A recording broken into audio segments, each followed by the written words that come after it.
Hey, this is Chris Dula. Work with the East Tennessee State University Department of Psychology. I'm a licensed clinical psychologist and associate professor. I want to talk to you today about online addictions. Use of internet and video games and social media has risen dramatically in the past decade or so. It was noted in a 2013 literature review by researcher Daria Kuss that over 1 billion people worldwide played online computer games, and these numbers are increasing.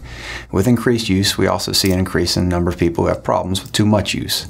The Diagnostic Statistical Manual of Mental Disorders 5th edition, better known as DSM-V, called for more research to determine whether a diagnosis of internet gaming disorder should be added. The use of social media and games can be quite benign and even beneficial. For example, I literally met my wife on Facebook, and that was great. However, for some, gaming or social networking can spiral out of control and cause problems. It's only when use takes on a compulsive quality that one might need to be concerned. But what seems compulsive to one might seem like avid enthusiasm to another. Role-playing games seem to be the most popular genre in the online environment, where thousands of people can play simultaneously on the same platform. It gives you a credible amount of opportunity to interact with others, and that can be very reinforcing. And reinforcers are outcomes that increase the chances of a behavior recurring. Many are built into the games explicitly to make them fun to play, and many are delivered on what's called a variable ratio schedule of reinforcement, and that can make them somewhat addictive. This gives liberal rewards early on, and then followed by an increase in effort to obtain fewer rewards of higher quality as the skill level of the player grows. And skill growth itself can be reinforcing, as gaining mastery gains social status and unlocks new opportunities, levels, abilities, and other rewarding consequences. Social networking can be reinforcing because we like to connect with other people and share what goes on in our world and see what goes on in theirs. As with substance abuse, online gaming, social media consumption offer an escape from problems and stressors, and so that's another reinforcer. As with most things, in moderation, there's usually no problem. However, these reinforcing aspects can lead one to feel a compulsive need to engage in behaviors like this, and for some, that can spin out of control. So the processes and consequences of online addictions are similar to substance abuse in terms of causing problems with relationships. They tend to be less severe in terms of physical consequences. However, overuse of gaming, social networking can negatively impact sleep, and that could lead to problems with health, problems with safety, work life.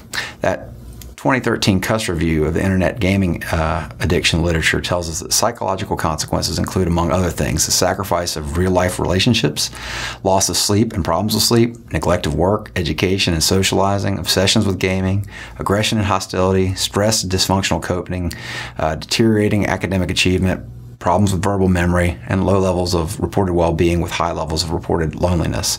The 2013 statement from the DSM authors said, quote, "Gaming prompts a neurological response that influences feelings of pleasure and reward, and the result in the extreme is manifested as addictive behavior," unquote.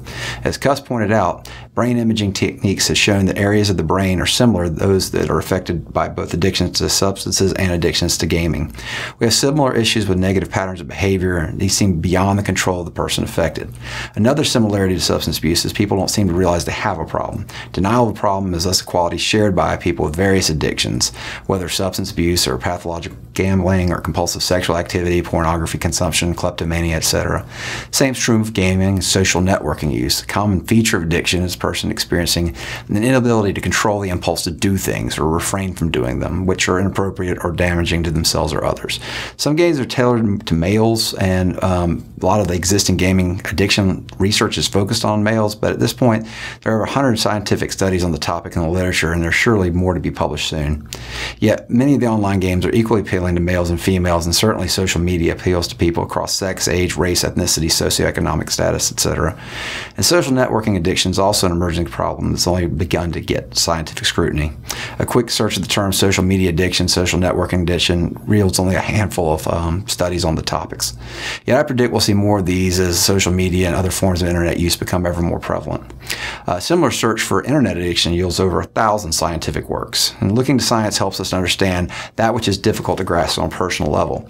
You may or may not have wondered whether you've engaged in excessive versus normative use of gaming or social networking. And anecdotally, I had a student come up to me the other day and say she was going to start weaning herself off social media altogether. She'd analyzed her own behavior and had to admit to herself she spent days, hours of the day scrolling through posts and feeds, which she thought was getting in the way of getting important important things done in her life.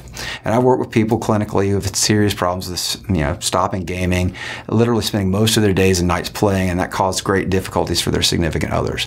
In one case, unemployment was the issue. The person I'm thinking of spent most of his time playing games, where a significant other felt helpless because he wouldn't look for work and she had to take on all the family's financial burdens. In psychology, we don't say things like, well, she should just dump him. That's the kind of thing you hear from people who lack sophisticated knowledge of addictions, complicated relationship issues, and consequently, they give a lot of advice without a lot of wisdom. We recognize that people don't have the desire or sometimes the ability to dump someone they love just because they developed a problem. Signs of addiction may be obvious to others, but again, not necessarily to the person in question. A major hallmark of a problem is that the amount of time one engages is not normative compared to others similar to them. Someone who's got a professional marketing job may have to use social media all the time as part of their job, and that would be normal, if not only normal but necessary. Video game developers would have to spend a lot of time gaming. Yet for the average user, what's normal varies relative to peers and family members. And so, how do you determine if you have a problem? Well, we might modify some classic substance abuse screener questions and apply them to these issues, and I've got some for you now. These haven't been scientifically validated, and that's an important thing to have done, but it gives you an average starting point if you're a person who's just wondering. If you answer yes to any of the following, you might have a problem, which might be addressed either on your own or with the help of a professional. Have you ever felt that you should cut down on your gaming or social media use? Have you ever tried to cut down on your gaming or social media use but failed to do so? Have you ever neglected friends or family because of your gaming or social media use? Do you ever neglect important tasks at work or school because of your gaming or social media use? Have you ever felt guilty or felt bad about the amount of time you spent doing these activities? In my opinion, anytime something becomes a major problem in a valued relationship, therapy would likely be indicated, assuming the person in question wants help. However, as we well know, many people who need help don't seem to want it. In those cases, the one negatively affected by the other's addiction might benefit from therapy themselves to help support them as they figure out what to do in a difficult situation. Treating any addiction is hard to do, and professional help is often warranted. A few treatment centers dedicated to internet gaming addictions have actually been established in Southeast Asia, Europe, and the United States. However, any competent therapist who is a licensed practitioner, such as a licensed clinical psychologist, licensed clinical social worker, licensed professional counselor, should be able to help with these kinds of problems. And a great source to find a therapist is www.therapist.psychologytoday.com. That's it for today. Thanks for your time and attention. Here's wishing you all the best.